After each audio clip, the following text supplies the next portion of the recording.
রাধে রাধে। আজ আমরা গিয়েছিলাম মথুরাতে। সকাল সকাল মা যমুনাকে প্রণাম করে পৌঁছে গেলাম মথুরার রমন রীতি মন্দিরে।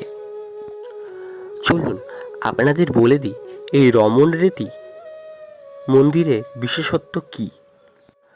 ভগবান শ্রীকৃষ্ণ এই রমন রীতির মাটিতে এসে ধেনু চড়াতেন এবং এখানেই ছোটতে তিনি খেলতেন।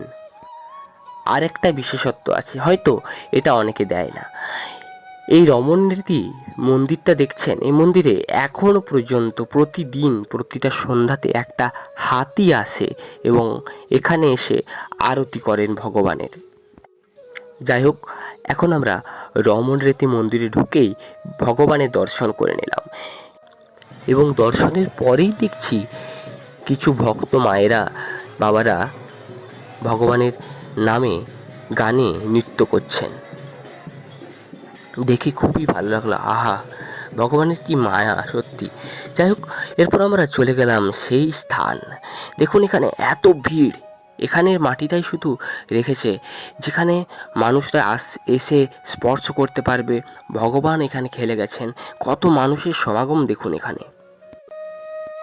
এ দেখুন মাতাজিরা বাবাজিরা সকলে এই মাটিতে গড়াগড়ি দিচ্ছে।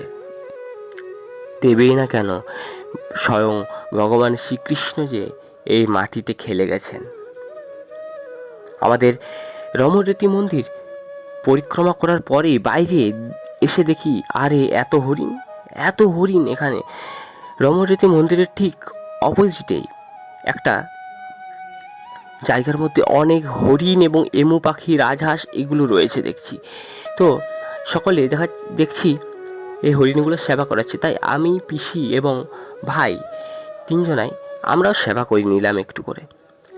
রাধে রাধে। যদি কেউ বৃন্দাবন আসেন অবশ্যই এই মথুরায় এসে পড়ে রমন রীতি মন্দির দর্শন করে যাবেন। রাধে রাধে, ভালো থাকুন সকলে।